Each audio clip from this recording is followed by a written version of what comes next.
Oren had always been confident and full of energy, but something changed when he saw Pinky. Every time she walked by, his face turned red like a sunset, and his heart started beating fast. He tried to act normal, but his words came out funny, and he tripped over his own feet. One day, Pinky sat under a big tree reading a book. Oren wanted to talk to her, but he was too nervous. He took a deep breath, fixed his headphones, and walked up to her. "Hi, Pinky," he said, his face turning red again. Pinky looked up and smiled. "Hi, Oren. Do you want to sit with me?" Oren nodded quickly and sat down, feeling both happy and shy. Oren loved Pinky more than anything in the world. He was always there for her, supporting her, caring for her. They were the perfect couple, and Oren believed their relationship would last forever. But one day, Pinky met Gray, and something more than friendship started to grow between them. At first, Pinky tried to hide it from Oren, but her feelings got stronger, and eventually, she couldn't resist. Pinky cheated on Oren with Gray.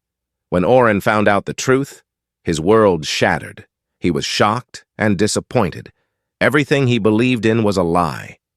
Pinky, however, didn't seem to care. She didn't feel guilty about what she did and didn't even try to apologize sincerely. After Pinky cheated on Oren, he went to Wenda and told her everything. He hoped she would do something, maybe even stand by his side.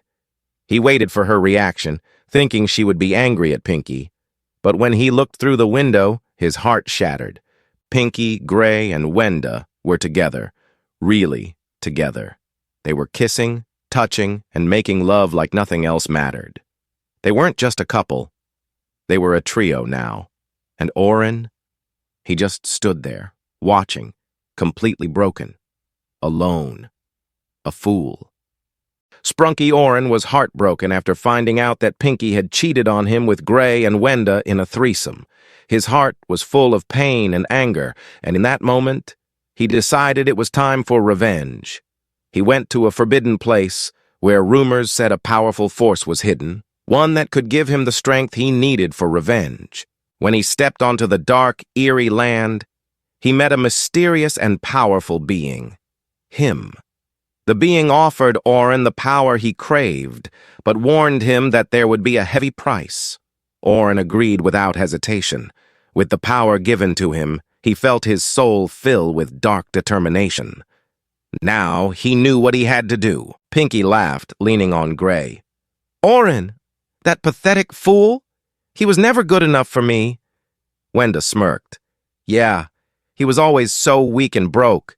Did he really think you loved him?" Gray chuckled. "He was just a joke, and now he's gone for good." They kept laughing, unaware. But Oren was already there, just beyond the doorway. His eyes glowed with his new power. They had no idea. But they were about to find out. The entire Sprunki town was in shock.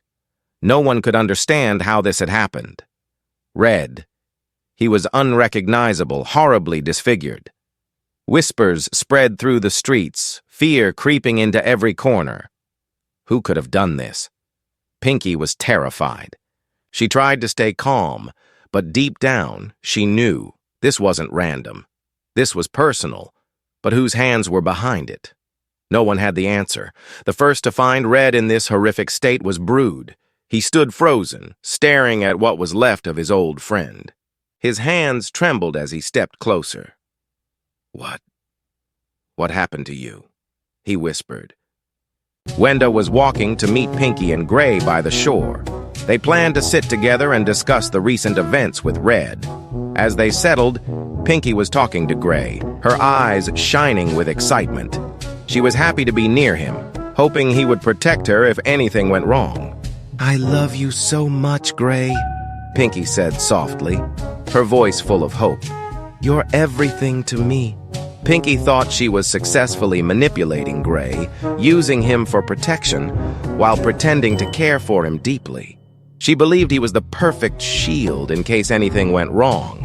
But Gray, on the other hand, was using her for his own pleasure, enjoying her attention without any real emotional involvement. But where is Wenda? Simon Petlura walked down the quiet street, lost in thought. As he passed by, he saw Pinky and Gray talking, but he didn't stop, just glanced at them and moved on. He greeted the old tree with a gentle touch, then nodded at Valinaria when he saw her. Everything seemed normal, but as he turned into a narrow alley, a thought hit him. He hadn't seen Oren in a long time, not since Pinky left him.